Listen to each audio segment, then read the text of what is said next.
sido con el correr de la última década y a partir de ciertos aspectos de intervención externa y de problemas y errores y límites que tuvo el proceso anterior, que sin ninguna duda fue virtuoso, en una tierra de democracias frágiles y de ejecutivos débiles,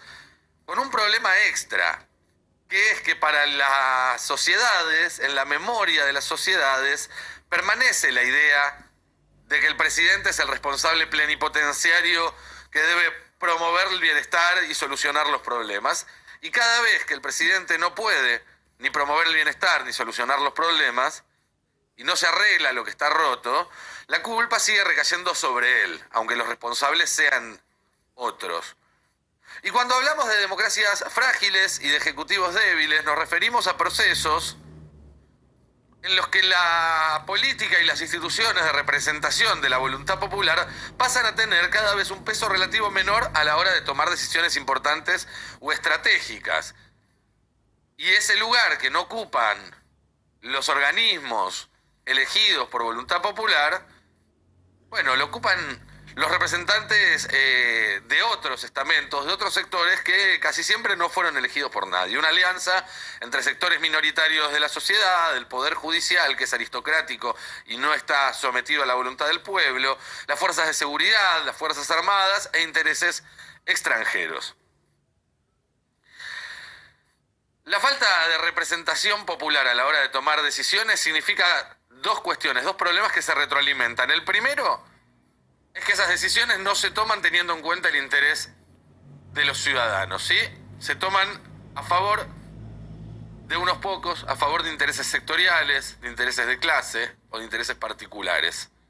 Y eso a su vez genera una mayor frustración con el sistema, que se vuelca no entre quienes toman las decisiones, sino, como decíamos, en aquellos a los que la sociedad, el pueblo, le ha confiado con su voto para que resolviera esos problemas. Y es lógico. Y es lógico. Eso que CFK llama insatisfacción democrática es básicamente ese proceso en el cual los poderes democráticos tienen cada vez menos poder. Al tener cada vez menos poder, no pueden responder las demandas de la sociedad, y al no responder las demandas de la sociedad, terminan teniendo, a su vez, menos poder todavía. Y cuando uno se encuentra en un pantano y no tiene ninguna salida a la vista,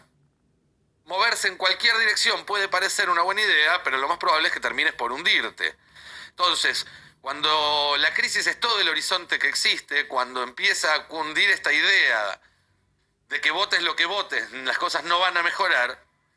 cada vez van a ser más los que piensen que el verdadero problema son esos frenos y contrapesos institucionales que no permiten que un presidente sea lo suficientemente fuerte y pueda ejecutar las políticas. Y entonces aumenta el peligro de que la sociedad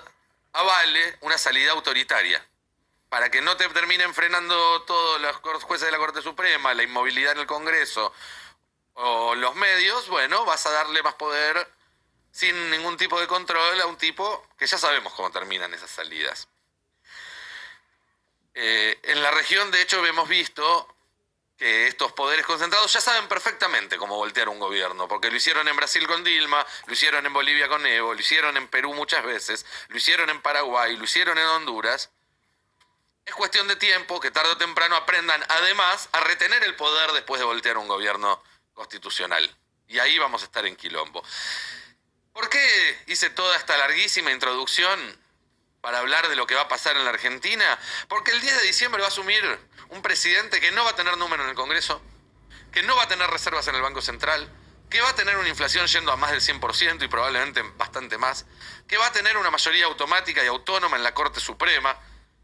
que va a tener a la dirigente política más popular e importante del país a un fallo de ir presa, que va a tener probablemente cuestionamientos a los resultados electorales, porque es eso algo que ya vimos en Bolivia, en Estados Unidos, en Paraguay, en Brasil,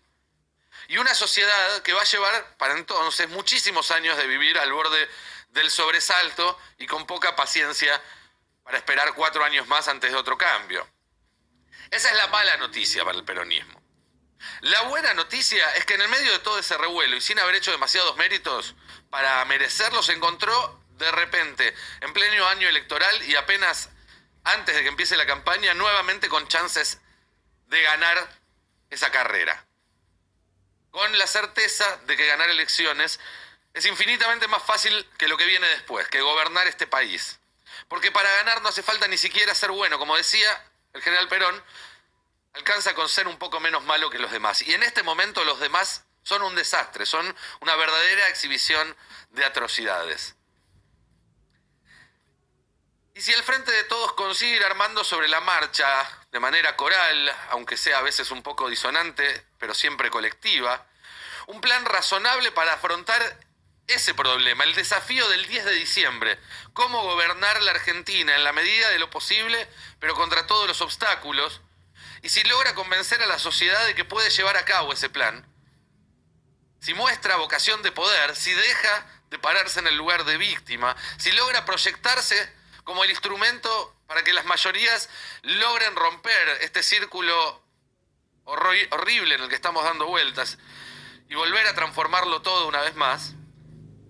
entonces la victoria va a estar más cerca, independientemente de cuál sea el candidato e independientemente de cuál sea la campaña. El peronismo, en estas semanas que quedan hasta el 24 de junio y con la conducción de Cristina, por supuesto, no tiene que enfrascarse en discusiones sobre cómo ganar la elección, sino empezar a prepararse para volver a gobernar.